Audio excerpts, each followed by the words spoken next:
澳門3月份賭收錄得超過226億澳門元，按年達到雙位數嘅增長，相比2月份亦都升咗近10%，勝過市場預測。中場殺數排名方面，根據柯煙從業界渠道所得，但係未經官方審計確認嘅數據顯示，澳門銀河以25.8億元繼續排名第一，不過較2月份就下跌咗大約5.5%，跑輸大市。按年就升咗3.2%，然而去到4月份，雖然係傳統嘅淡季，但係澳門銀河急起直追，中場嘅殺數不跌反升，錄得26.8億元，繼續佔據殺數排名榜嘅首席。按月升咗大約3.9%，按年亦升咗14%。相比澳門4月份總賭收按年升5.5%，按月跌12%嘅整體市況表現亮麗得多。3月份排第二嘅就係一向具強大競爭力嘅美斯美高梅，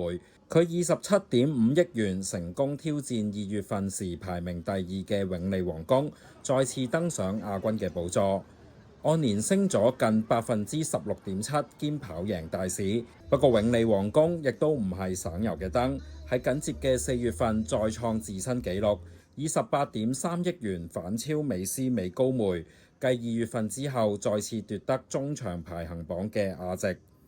而美斯美高梅就繼續以17.5億元穩定嘅姿態，輕鬆奪得4月份中場殺數榜嘅季軍。至於3月份排名第三嘅係久違未出現喺排行榜嘅新濠天地，佢以殺數16.3億元嘅成績，將2月份位列季席嘅威尼斯人踢走，再次躋身三甲。3、4月份到三甲不入嘅威尼斯人，似乎要再加把勁啦。不過柯煙記者所見5·1黃金週，威尼斯人嘅生意其實唔錯㗎，能唔能夠脫穎而出，就要拭目以待啦。總括嚟講，3月份銀河中場佔澳門總賭收大約11.4%，排第二嘅美斯美高梅中場市佔大約7.7%，排第三嘅新濠天地就佔大約7.2%。4月份方面，銀河中場佔總賭收大約13.5%，排第二嘅永利皇宮就佔9.2%，